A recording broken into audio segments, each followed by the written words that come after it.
Memorial Day Order. Headquarters, Grand Army of the Republic, Washington, D.C., May 5th, 1868. General Orders, number 11. Number 1.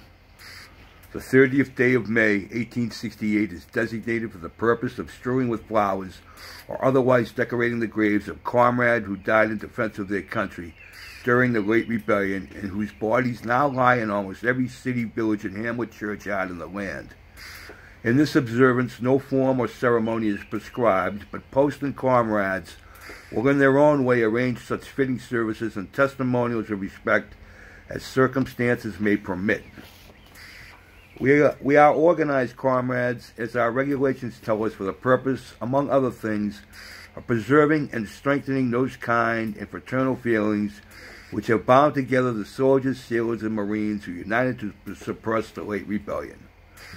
What can aid more to assure this result than by cherishing tenderly the memory of our heroic dead who made their breasts a barricade between our country and its foes? Their soldier lives were the reveille of freedom to erase in chains, and their deaths the tattoo of rebellious tyranny in arms. We should guard their graves with sacred vigilance. All that the consecrated wealth and taste of the nation could add to their adornment and security is but a fitting tribute to the memory of her slain defenders. Let no wanton foot tread rudely on such hallowed grounds.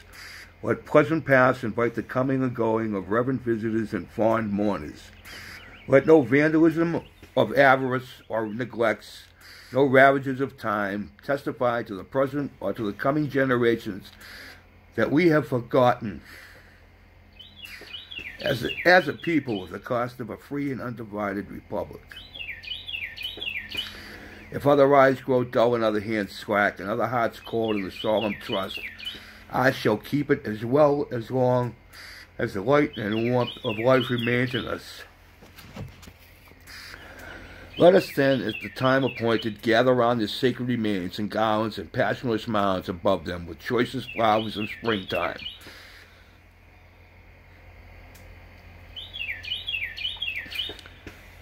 Let us raise above them the dear old flag they save from dishonor. Let us, in this solemn presence, renew our pledges to aid and assist those whom they have left among us as sacred charges upon the nation's gratitude, the soldiers and sailors, widow and orphan. Number 2. It is the purpose of the Commander-in-Chief to inaugurate this observance with the hope that it will be kept up from year to year,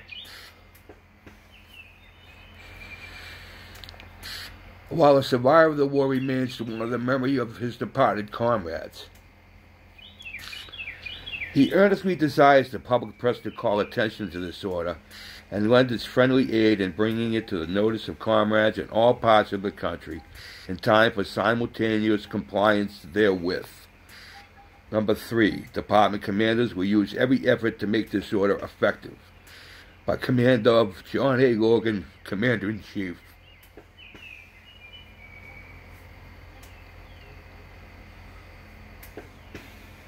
That's what it's about.